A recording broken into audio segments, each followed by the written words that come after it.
Okay, welcome back.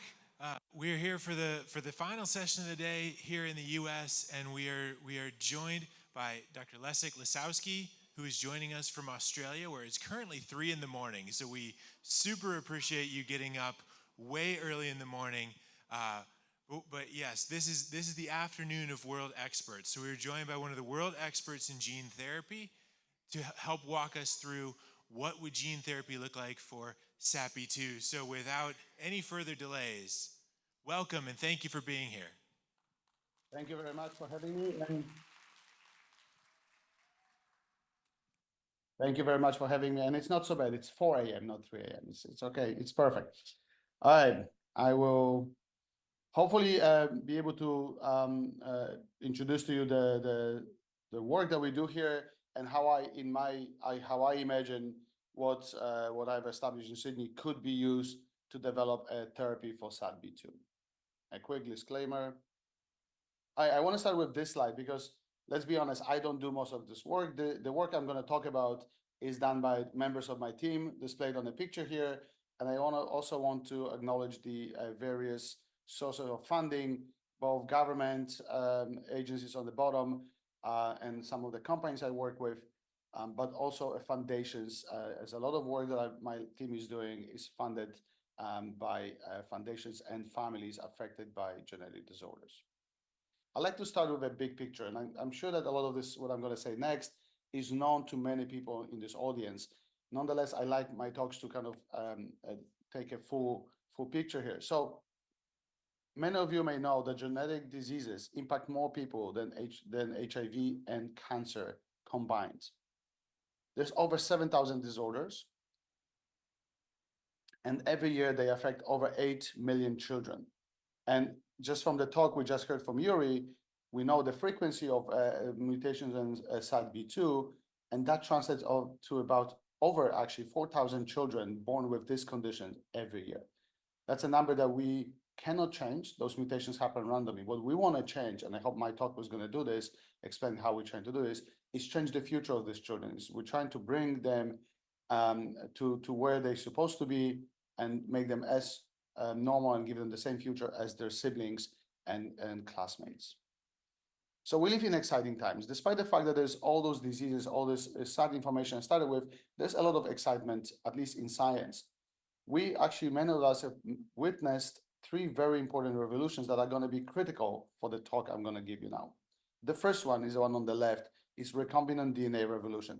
That allows us to take pieces of DNA and modify them at will, move them from place to place, synthesize them. The second one is the one shown on the right, is the DNA RNA sequencing revolution. This means that we can actually read both our genomes and at the both DNA and RNA levels very rapidly. That improves the diagnostic power.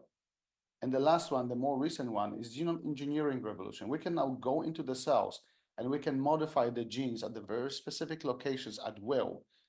And I know that when people talk about it, very often it's affiliated with, designer babies and blue eyes and, blonde kids. No, this actually means that we can go and we can cure diseases right at the source, right at the genetic level. But what is the impact of this amazing progress in genomics on healthcare? And I like this very simple graph in which I try to represent that our knowledge has been growing exponentially. We get smarter and smarter, and we do it faster than ever before. Our diagnostic power follows a very similar pattern. We get better at it. We can diagnose diseases very rapidly. However, when it comes to prevention or treatment, there's this gap, there's this delay that has formed. And this gap is where I feel gene therapy fits very well. And in this context, gene therapy is the use of genes as medicines. So I know that many of you have learned a lot of biology or may have biology background, but I do want to do just one slide on what I call biology refresher, just to make sure that everyone here understands the very basics that are critical to understand, again, what I'm going to talk about next. You probably heard before about DNA genes. DNA genes is what encodes, it's what builds us, what encodes proteins, and proteins have function. A mutation or a change in a gene, broken gene, produces broken protein that has a lack of function or a different function and leads to this disease. Human genome is written with 4 letters, only A, T, C, and G. Imagine reading a book, a very complicated book, actually the most complicated book ever written, and it's written in 4 letters only. Now, this book is very long and is divided in 23 chapters, and it's composed of about 3 billion letters. That's about 1,000 times longer than the Bible or War and Peace. So if you imagine a very long and complicated book, now multiply it by 1,000, that's our genome. And a single typo, and a typo could be a change of A to a T or A to a C, a letter insertion or deletion, or a bigger deletion or insertion. Any change in the genome could be devastating. Could be nothing, or could be devastating, could lead to devastating disease. Every time a cell divides, the whole genome gets rewritten. So as you can imagine, from the very beginning, when we are one cell, to the moment when we are born and we are children, this process repeats millions of times. There's multiple divisions. Every cell divides continuously. Every time that the division happens, the whole genome gets rewritten. So there's a lot of possibilities, a lot of chances where a single letter can be changed, and that's where the disease can be occur. Now, there's a number of strategies that scientists have developed to deal with those consequences, and we can actually now try to cure the diseases. Starting from the left, we can do what we call genome augmentation, or in a simpler terms, gene replacement or gene addition. If there is a gene that encodes a protein and the gene has a mutation and doesn't work, in many cases, we can just bring an extra copy of the gene to the cell, and the cell now is able to read the message correctly, produce the correct protein, and the disease may be cured. We can, as I mentioned, also do genome editing. We can go into the genome and make a very specific change to fix the typo. Again, reverting the cell to the physiological condition, to what nature intended to be. We also have what is called ASOs, antisense oligos. When the DNA is read, it becomes what we call RNA. ASOs will work at the RNA level. We can actually stop production of the mutated protein. We can change the structure of the protein. We can try to modify the function of the cell using those little oligos. We can also, in many cases, provide the missing protein by what we call protein replacement. You just heard from Yuri that there's a number of different mutations that can that can lead to SAS, and they can be broadly divided into haploinsufficiency, which means the half is not sufficient. That means that there is not enough protein being produced. Dominant negative, when there is a toxic protein that actually interferes, not only it doesn't have the correct function, it actually affects the function of the correct protein, and there can also be gain of function. When a protein with new function is being created, it may not be toxic per se, but it doesn't do what it's supposed to do. Depending on which mutation we are dealing with, we may apply one of those methods that I just described to you. And what we do in my lab, we specialize in this first two here, gene augmentation, so delivering a new copy of the gene to a cell that's missing it, or going at the genomic level, reading the human genome, finding the mutations, and correcting it. Now, in this context, what is gene therapy? As I mentioned, gene therapy is the simplest thing, and it's really oversimplified. It's taking a therapeutic gene, which is the gene that the cell is supposed to have, but now has a mutation in it. We call it now a therapeutic gene, and bringing it into the patients, bringing it to the correct cells. As you can imagine, it's easier said than done. I can imagine taking a gene and putting in a human cell that has a mutation, but there's a lot of cells, and human body is composed of many different tissues, many different organs. And you heard from Yuri, different organs get affected different way. We want to be able to deliver the gene to the correct cells. And to do so, we use viruses. So we take a virus, we will remove what the virus carries inside, put a therapeutic gene, and use it as a syringe, use it as a natural biological syringe to deliver our therapeutic gene to the correct cells. And this brings me to what I like to call molecular medicine or gene therapy. Imagine a situation, and this is what kind of describes what will have to happen in the past. If you had a sick lung, you have a problem with a lung, in the past you need a surgical tool, a surgeon, and very often a new organ. This was the status quo. What we can do now, we can use a vector and a gene to replace the actual surgery. We do the surgery at the molecular level. We can go in and make the little surgeries in every single cell that's affected. And instead of replacing the organ, we simply fix it. I know it sounds a little bit sci-fi, and it might be, but those things are happening, and they've been happening for a number of years. And there's now a number of medications. Sorry, that's my cats in the background. There's a number of medications that have entered the market that actually are saving lives of children affected by genetic diseases. And this picture that I'm displaying right now is not comprehensive. There's more than 3 medicines right now. What's critical about the ones I'm showing, and again, there's more of them now, that they all use viral vectors, and they use the exact same viral vector that I propose could be used for SATB2. Despite the current limitations, there are still problems. And this is a very famous quote by Professor Inder Verma from the Salk Institute that said there's only 3 problems with gene therapy today: delivery, delivery, and delivery. You heard from Yuri that we understand in great depth what is the problem at the genetic level with SATB2. We know which organs are affected. So we know what needs to be done. We know where it needs to be done. But how do we get the medicine to the correct cells safely and efficiently?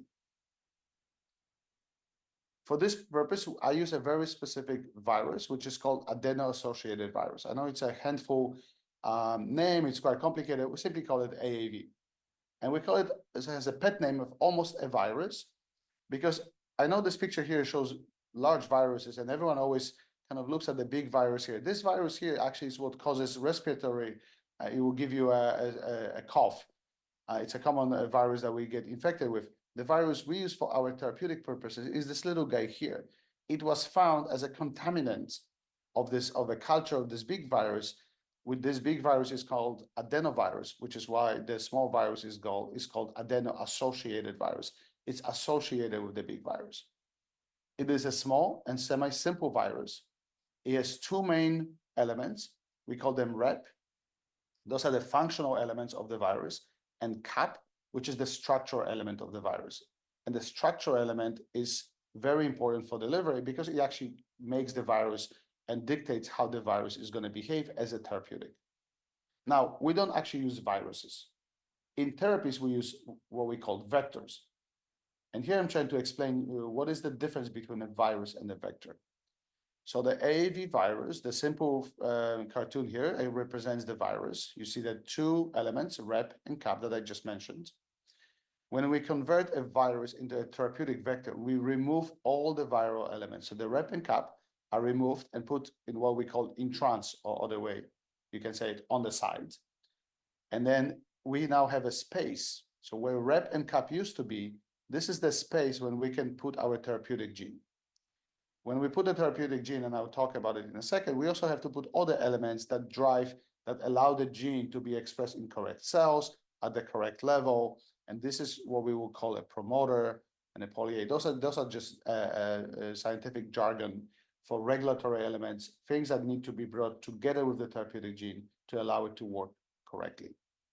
And this now allows us to convert a virus that could be disease-causing into a vector. What is also nice is that the virus we're using, AAV, has never caused a disease. So it's not a pathogenic virus. It doesn't cause any harm to humans. So it's something that's already, it's still a virus, but it's safe, and we make it even safer by removing all the viral elements and replacing them with therapeutic genes. Another term that's quite interesting and maybe less relevant to this talk, but I still want to introduce it, is pseudotyping. Again, a complicated word, but what it means cross-dressing. We can take a genome, we can take the AAV, a therapeutic AAV, and we can package it in different shells, different viral capsids, and each capsid is like a capsule that brings, depending on the protein structure, determines which tissue, which organ, which cell the therapeutic gene is going to be delivered to. So for example, we could develop a therapy for SATB2, and by packaging it in different AAVs, we could deliver it to the brain, we could deliver it to a muscle, we could deliver it to the heart, or other tissues that might be affected with this disease. So it gives us a lot of flexibility and allows us to in a way treat the disease at different organs as needed.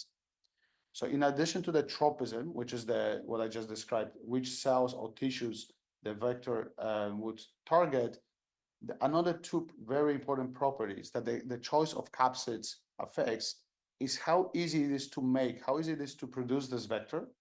So it's manufacturability, and that's very important because this is where the cost of the therapeutic comes in. One of the biggest financial burden of developing gene therapies is actually making this vector at scale and making it in a clinical grade so it can be treated, can be used to treat patients. The third property is how the human immune system sees it, meaning is it when we inject this into the bloodstream of a patient, is the immune system going to fight it and destroy it before it can actually do its therapeutic function, or is it going to let it pass and get to the cells and tissues that we're trying to target? Okay, but let's look closer at SATB2. This is a cartoon. This is just a graphic representation of what we would do in the lab if we wanted to develop a therapy for SATB2. As you may know, the genes are composed of different elements, and broadly they can be divided into the green boxes, which is the coding sequences, which is what actually has the information that the gene carries. And the lines, the blue lines in between them, we call them introns. Those are sort of spacers. They do have function, but the function is not very relevant when it comes to SATB2 expression. We can then take the elements, only the important green boxes, put them together, and through that we can take something that is actually very large.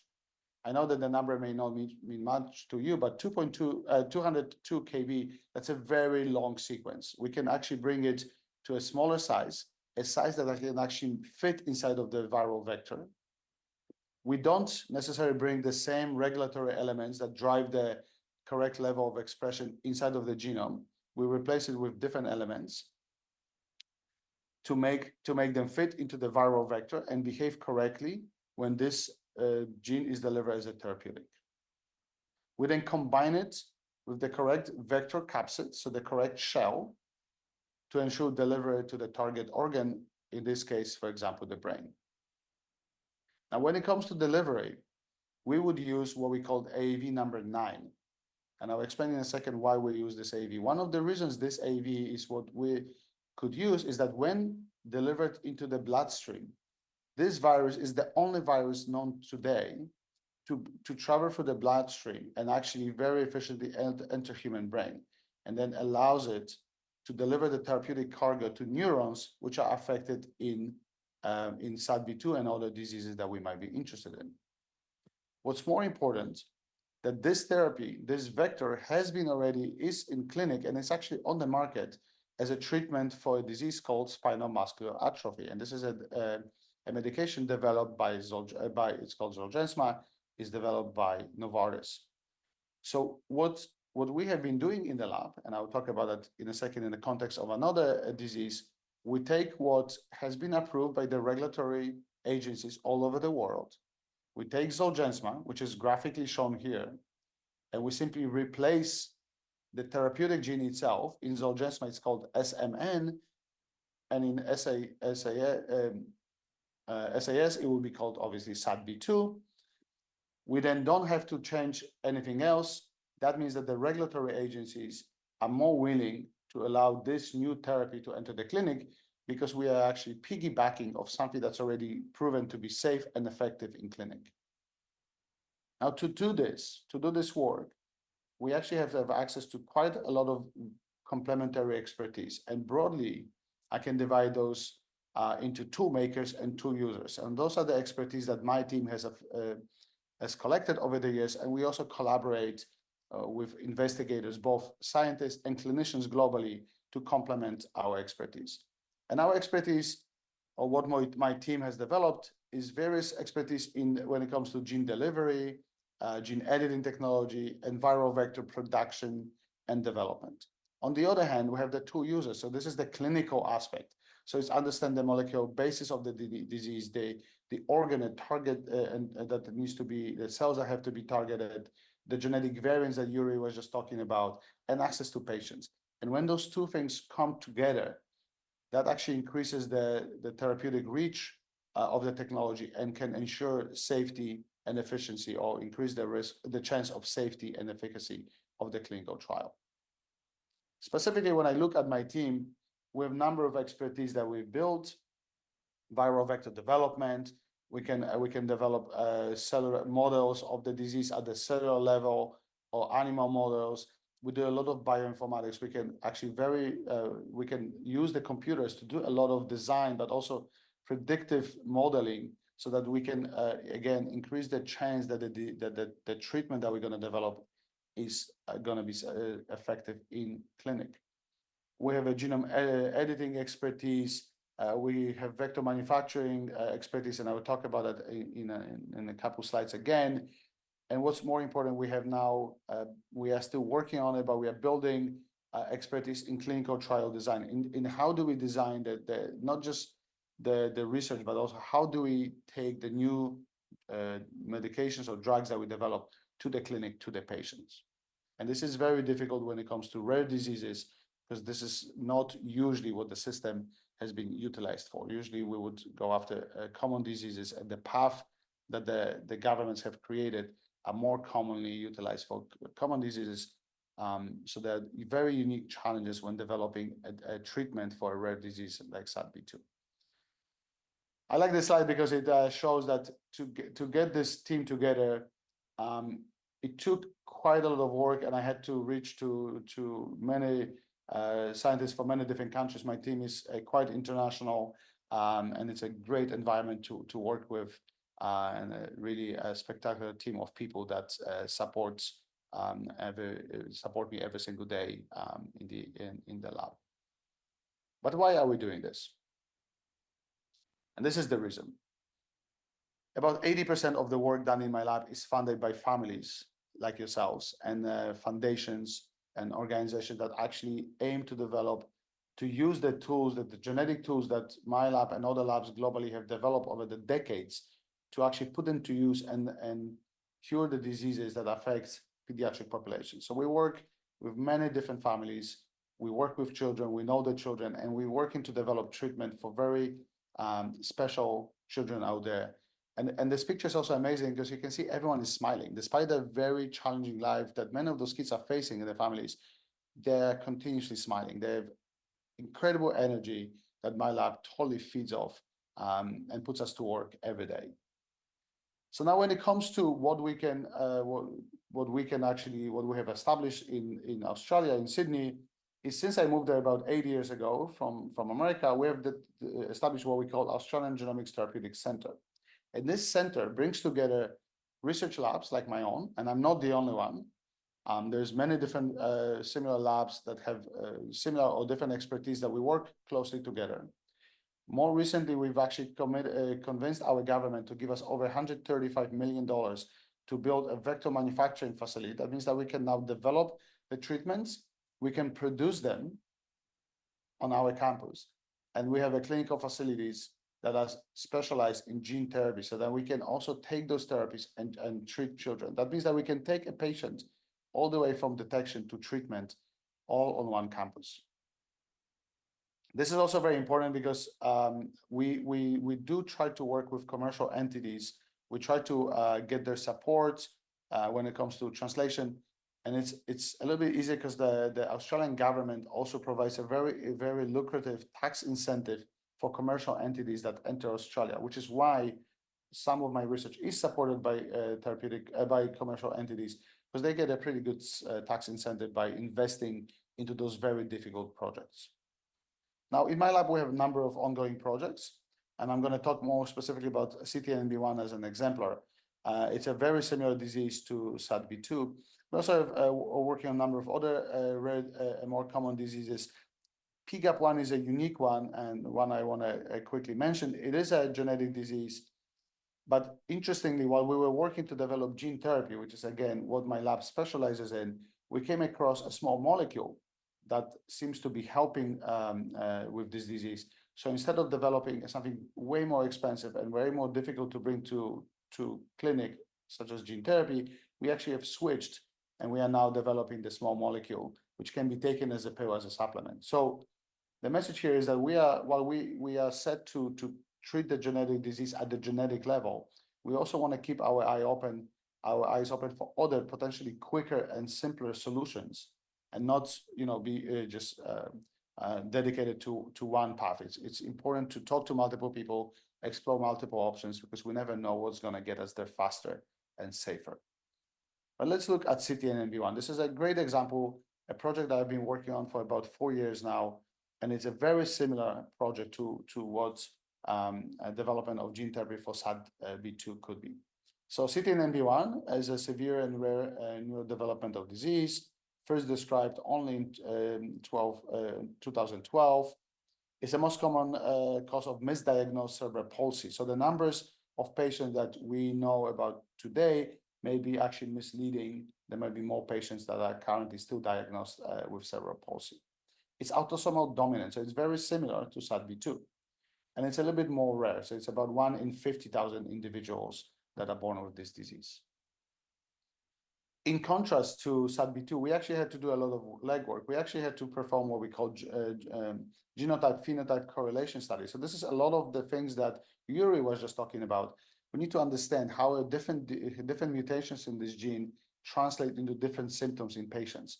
And this was not known in this disease. As I said, it is a fairly new disease, and there's only about 400 patients known. In this study, published quite recently, we were able to enroll 30% of those patients. This is a snapshot of what this project looked like. Again, it started in early 2021. We are now mid-2024. Many different things had to be done. And I'll come back to this very slide a little bit later. If you look for it, I don't want to be pointing out there's some milestones when it comes to funding, but there's also a lot of different steps that had to be taken. Now, this picture is to show you that there is a lot of science behind developing gene therapies, but there's a lot of other activities. It's talking to the regulators. It's securing access to different resources, different facilities. There's a lot of, in simple words, project management, but it's a very complicated project management that doesn't stop for years. This is why those projects cannot be done by one person. They require teams of people that are dedicated to actually develop a bespoke path for given therapy to make it to patients. It also takes people from all over the world. We've utilized expertise from different countries. This disease, the development of this treatment has been driven by a foundation from Slovenia. So here, actually, here on the map, but we've all worked with people from Italy, from obviously Australia, from India, from Hong Kong.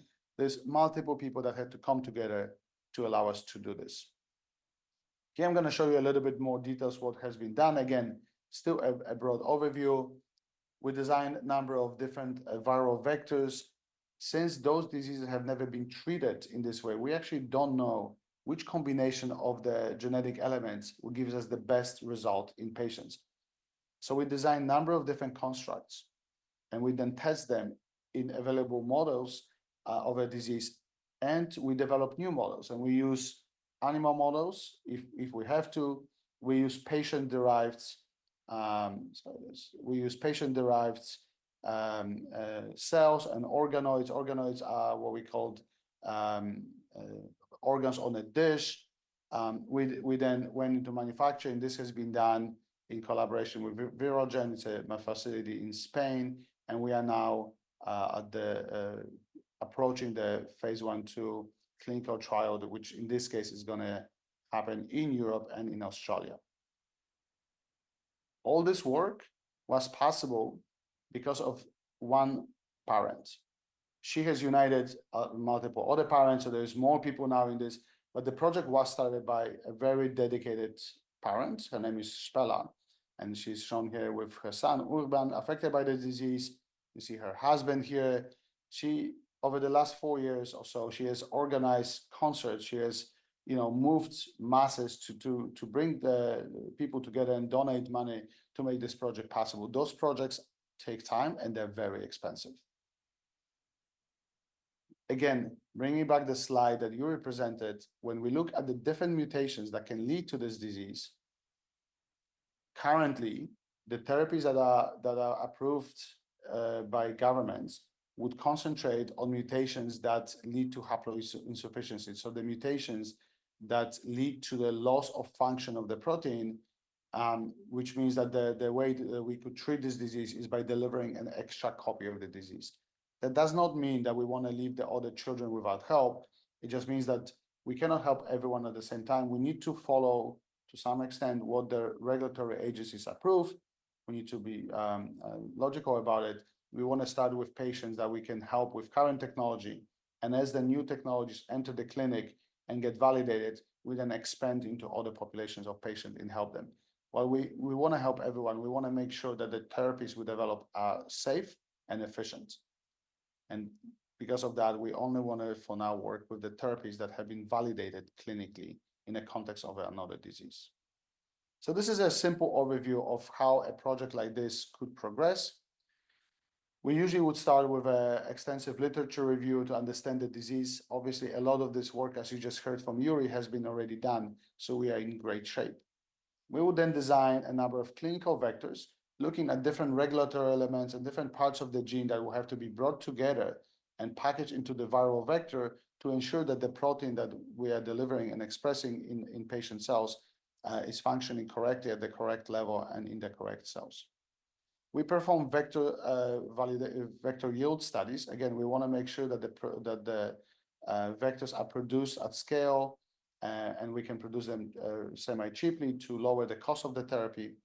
We then perform extensive validation on the functional validation to make sure that the therapy is safe and effective. We then move to large-scale manufacturing to support in vivo studies in animal models, and we perform what is called toxicology study. This is a very important study. We want to make sure that the treatment we develop is safe. This gene, while it's natural in the cell, has never been delivered as an extra copy to the affected cells and other cells in the body. So we want to make sure that by bringing this extra copy of the gene, we are actually not triggering some other response that we simply don't understand today. So the toxicology study allows us to ensure that the drug we develop is not toxic. And this is pretty much the information. So the functional data, the yields data, and the safety data is what is needed to create a package for the regulatory agencies to initiate phase 1/2 clinical trial. While this picture is very simple, I want to bring again this slide just to remind you again, there's multiple steps. And again, this picture is not even comprehensive. There's multiple steps that have to happen. And this work does take multiple years. So this is not a simple solution. And I don't want to be misleading to anyone thinking that this can be done quickly and at the minimal cost. So I like to end with this saying, we all know the phrase, it takes a village to raise a child, but actually it takes an army to cure one. It takes a lot of people coming together. By no means, I don't want to leave you thinking that I can do this myself. It is impossible. I have a team behind me, and my team has multiple teams that support us. As I said, we work with researchers and clinicians all over the world to develop a single therapy, which CTNNB1 is going to be the first one. It took 4 years and a lot of effort. We are now positioned to do this for other indications, and I hope that SATB2 would be one of those. This could be done by our lab, could be done by another lab. We are happy to support this work in any way possible to make sure that the children affected by the disease get a fair chance at the normal life. And with that, I want to thank everyone for listening to me today and giving me the chance to talk about what my team does. And I made sure not to take too much time, so we have time for questions. Thank you.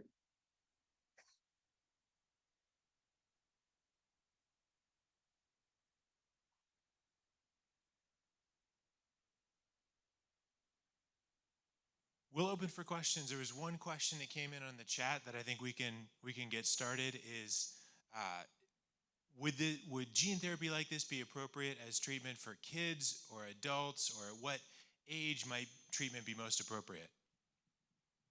The nice thing about gene therapy, it's a great question. The nice thing about gene therapy that it's not age dependent. There's therapies that are administered to adults, there are therapies that are administered to children.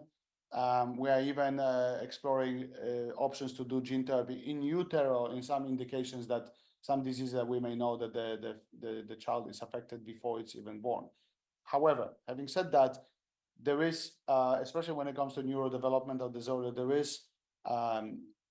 it is known that in many cases, in many diseases, the benefits, probably the way that we can, the benefit of a treatment would change with age. So the earlier we treat is usually better, because the brain is still developing, the child is, it has still a higher chance to actually develop new skills, and have a higher chance to catch up with his age-matched siblings.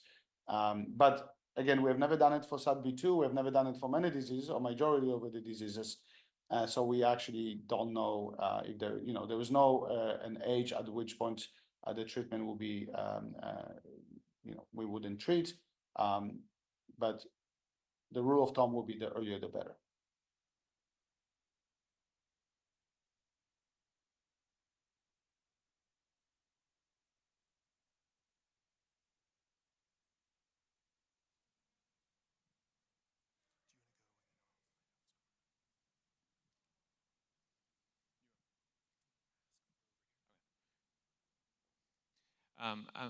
I'm gonna just partially take over one question here that is related.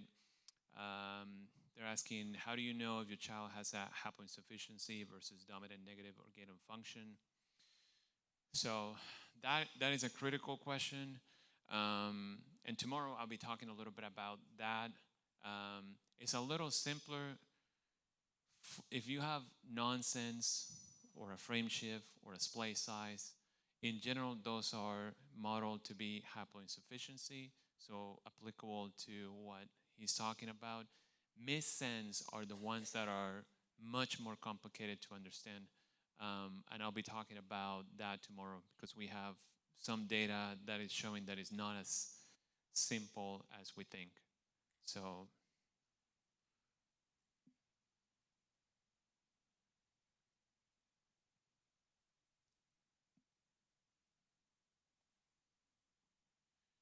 okay, and you and I have been talking about this briefly. So what are the key next steps and timeline to start clinical trials? So you and I briefly talk about this, but if you can speak to the general audience on next steps. Yeah, so again, so as I outlined, if we want to develop treatment for SATB2,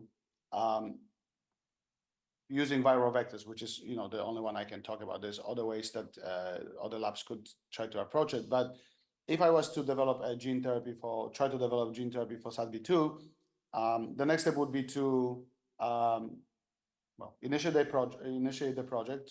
In my lab, I would dedicate a researcher that would only work on this project. So somebody who wakes up in the morning and thinks about nothing else but how to treat this disease. We would then develop a number of vectors, and we would perform functional study in models that actually are derived from patients. So on the practical level, that means that we would actually ask patients, families to donate blood from children. We would need probably 5 to 10 patients. We take some cells from the blood. We can then convert them in the lab into the mini brain, so the mini organs on a dish, and we would have matched control. So we would have we would obtain blood from from healthy volunteers, develop mini brains in the dish. We can then study how the disease brains behave differently than the control brains. We would then use the viral vectors to treat them. This then shows us that the vectors we develop are functional. Once we prove that, we can then move into the manufacturing stage and study the vectors in animal models. Again, the whole point here is to develop a package of functional data and safety data, which then can be put together into an application to bring this treatment to patients. Now, again, this is way oversimplified in what I just said. It would require multiple other activities. And obviously, we'll have to ensure that there's funding for all this work to be completed.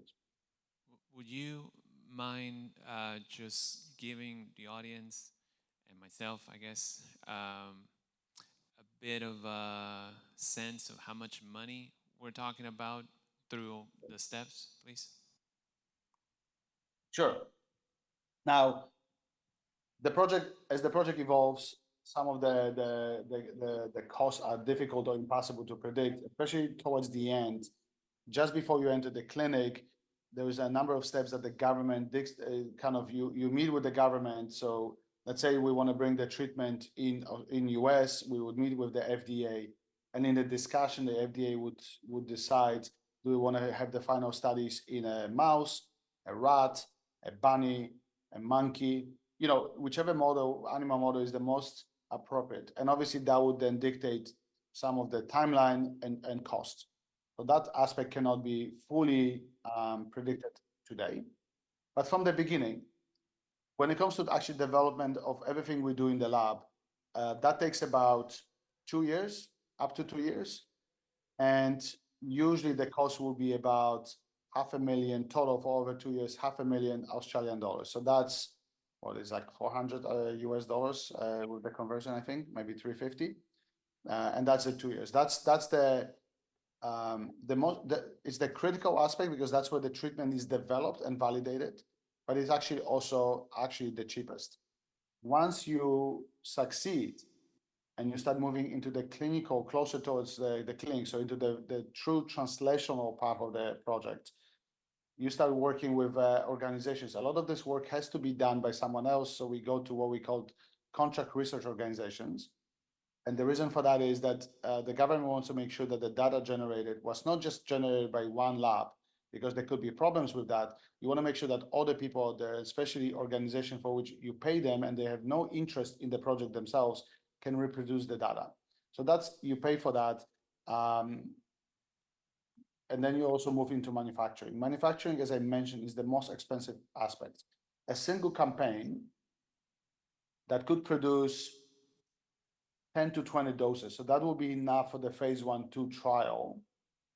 That campaign could be somewhere around $2 million to $3 million. So it's a very significant amount of money to produce the first doses.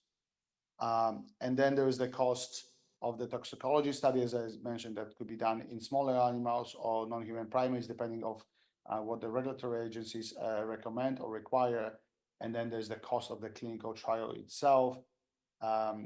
We are scouting different regions, so US versus Canada versus Europe versus Australia, because different regulatory agencies have different rules. There's different costs of the trials done at the hospital, and we're trying to map what is the best path. Parents can obviously travel from country to country, bring the children and get treated in different countries. But there's obviously insurance involved. That's a very complicated decision ultimately, where to bring the trial, where to activate the trial site to ensure that the patients can access it in the most effective, convenient, but also the cheapest way. So the whole project, again, from the beginning to the end, we are looking somewhere $3 to $4 million. Probably, with a buffer, a little bit more than that, just in case, something else needs to be done along the way. But it is somewhere around $4 million. Hi there. Yeah, thanks for the medical background. I think that's helpful to a lot of the families here. I don't have a medical background. I'm a parent of a SATB2 or SAS kid.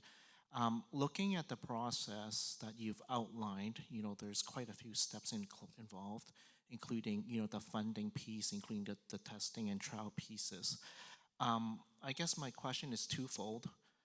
The first question is, would you say that, in terms of early intervention, would you say that the first part is, would you say that it's more effective, for some of our SAS kiddos or adults, to, once it's, out and manufactured, to take it earlier, the sooner the better, like early intervention? And then the second part is, given the cycle you just described with the funding and the testing and things like that, just to have a more realistic expectation as a parent, as a SAS family, are we looking at, on the optimistic side, 5 to 10 years? Or something of the like. I mean, I know it's hard funding and all those things, but I don't think anything's imminent in the next 12, 18, 24 months. Is that fair to say?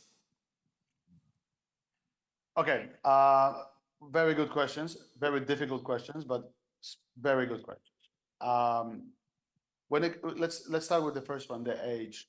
As I said, since we don't know how the patients are going to respond to the treatment and how the brain is going to be able to correct itself when the individual cells are corrected, we simply are unable to predict that till we actually do the trials in humans. Without that knowledge, I would say that yes, the sooner you can treat the child, probably the higher chance that there will be a benefit, or the extent of the benefit will be larger.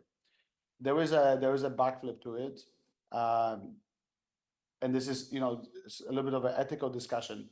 If you're a parent and you have a young child and the experimental treatment becomes available, and you have a choice to treat, again, under the principle the earlier the better, but you don't know if the treatment will be first safe, you hope, but you also don't know if it's going to be effective. And by treating the child with a treatment that is ultimately not effective, or maybe it's not as effective as it could be, you might actually exclude the child from a potential another treatment that comes along 6 months later or a year later. So there is that decision being first, on one side you want to do it, but at the same time you want to increase the chance that what you're doing, look at it as this is, you have that one chance. Is this the best treatment that's possible? And it's a very difficult situation that parents are struggling with. When the other diseases we work with, at some point, parents that, first everyone is trying to kind of ensure that the children get treated, but when it gets closer to it, it becomes a problem. Nobody wants to be the first one, because what if it's not safe? And we cannot guarantee that. We try to do everything we can by doing animal studies, but ultimately you don't know if it's safe. So the first child, in a way, has the highest risk of encountering something that we were not able to predict. So there's just a food for thought. As I said, the question you ask is a really important one, but it's a very difficult question to answer. And I assume that every family would have a different view of where would they want their child to be in that kind of order of treatment. When it comes to the second part of the question, the timeline, as I mentioned, it is a long process, and it is long not because, well, it's long for multiple reasons. In CTNNB1 case, it was longer because the disease was really poorly understood, and we had to do a lot of legwork to understand the basis of the disease. This is not the case here. Actually, what Yuri presented and what he will talk about tomorrow, clearly shows that this disease is really well understood, and a lot of this background knowledge that could take years to develop already exists. So that's great. That's a great job start. Nonetheless, what we develop is something that has never been done before. So a lot of what needs to be done is the safety and efficacy studies, and those simply take time. Developing a mini brain from a patient, the process itself is how long it takes in the lab. It's easily can take 8 months to grow a mini brain. So you can imagine to do a study, it's simply we need to sit and wait 8 months till the mini brain can grow to do those studies. Doing animal studies takes time. Doing vector manufacturing, you start negotiating terms with those organizations. They are very busy. They have other customers. Sometimes you have to wait a year before they can take you on and actually produce your product. Then you have to deal with the regular. There's just a lot of moving pieces, and it's a fast changing environment. The regulatory agencies are putting new rules out. It reshuffles the whole process. So I would not want to leave anyone with the hope that this can be developed in a year. It can't. It does take years. However, it doesn't take 10 years. As I mentioned, CTNB1, we have done it in about 4 years. That means that the first children will be treated in a way shorter timeline than 10 years. Depending on what happens after, by the time we reach every single child, yes, it could be actually a decade. But one of the things that a typical drug development, path would follow is you do something in academia, then you do a phase 1 trial, you show you have a proof of concept in humans. You then find a company that can pick up this project because it gets more and more expensive as you go into phase 3, and then you try to bring drug to the market. That it's a very expensive and complicated project, which usually, Novartis or Pfizer, one of those big pharma companies, would take on. That's not the case with those therapies. Those therapies, as you know, 4,000 children a year, that's a huge number when you are one of the parents, when you think about the children.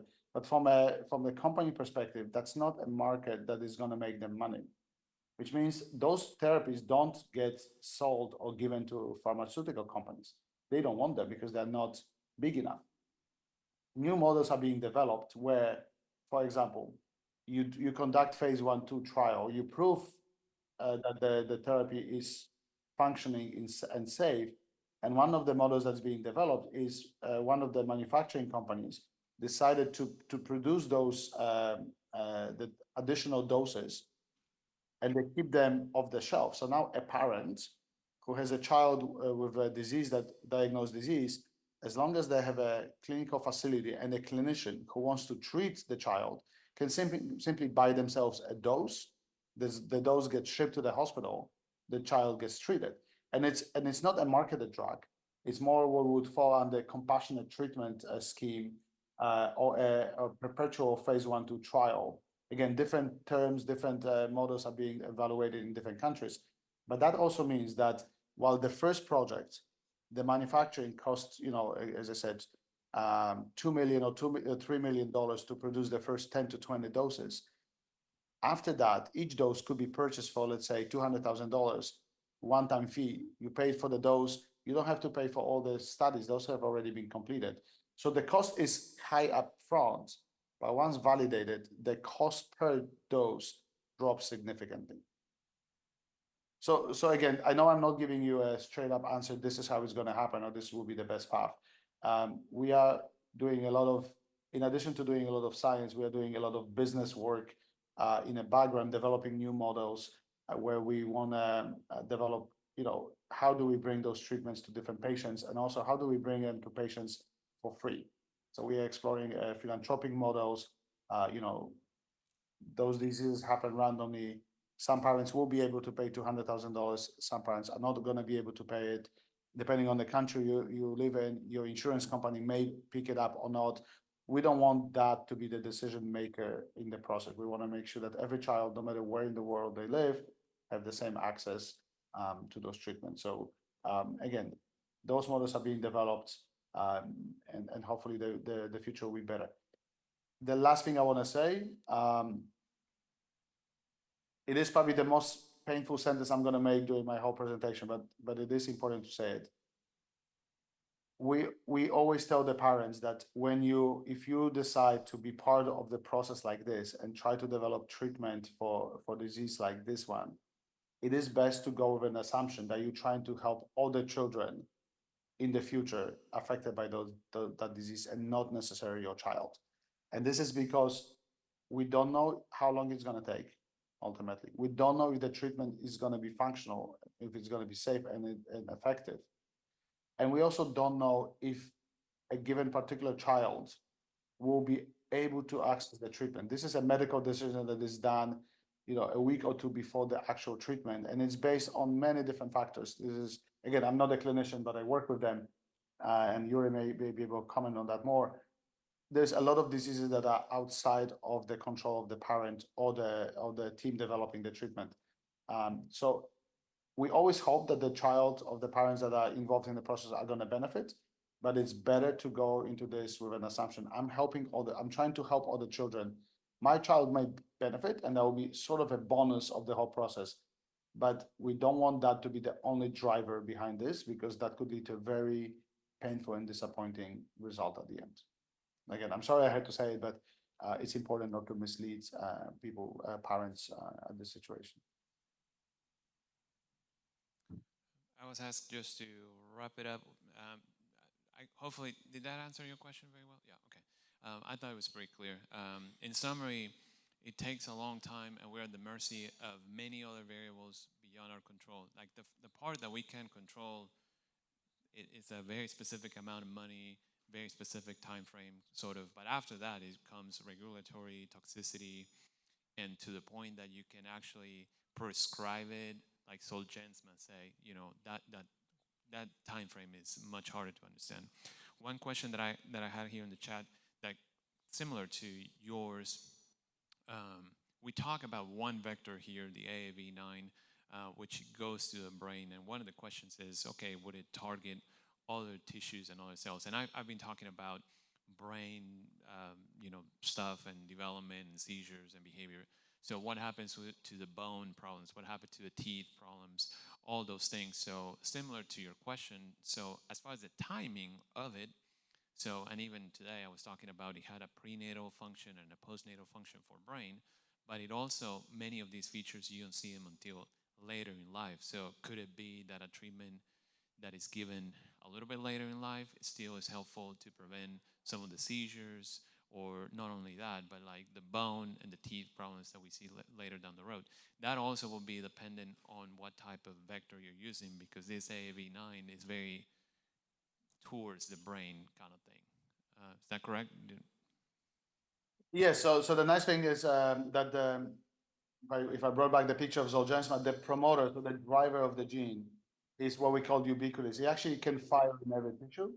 And AAV9, yes, it is neurotrophic, it crosses the brain, but it also transduces or infects other tissues, like muscle, like liver.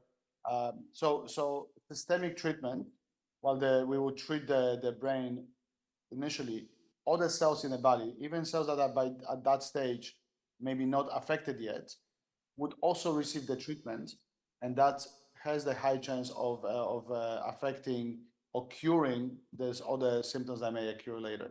Again, we don't know those things till we actually do it in human, but based on the animal studies and based on the data we learned from Zolgensma, we know that the effects would extend into other tissues to some level, or at some level. That was an amazing presentation. Thank you for joining us early in the morning from Australia. So give them a big round of applause. Thank you very much. That's my pleasure. I have a few just quick housekeeping notes for you. So reminder from this morning when we talked about the blood draws, if you are already consented through Cincinnati Children's Hospital, we will have the phlebotomist here today. We want to go ahead and get you guys through today. So when you step outside to registration, you'll see Sunny Curl, and she has the sign-up sheet. If you have not already consented with Cincinnati Children's, you will need to call Farah and do that on the phone. She is on standby and ready, from my understanding. Sunny also has that phone number as well that she can give you at the registration area. Many of you have asked earlier or throughout the day about how to get access to all of our recordings. That's that Zoom events link that you got. You need to make sure that you activate your ticket, though, before 3 p.m. tomorrow. I cannot help you after that. The system won't let me do it. So go find that email. It came from Zoom events. It's a virtual ticket. Just activate it. And then you can come back and watch these recordings as much as you want until August 31st. All the PowerPoints from every single presentation have been downloaded as PDFs as well, so you have access to those. So just FYI, tomorrow at 3 is your drop dead. I can't help after that. And then just a reminder, we're going to do our group photo. So we are going to do it in here. If we can get done, if we can all gather before 3:30, great. It gives you guys more time to go hit that water park, which I know all your kids are itching for. So get your children out of childcare, and then we'll meet back here. Hopefully we can get it done slightly before 3:30 and have some fun. So thank you, guys.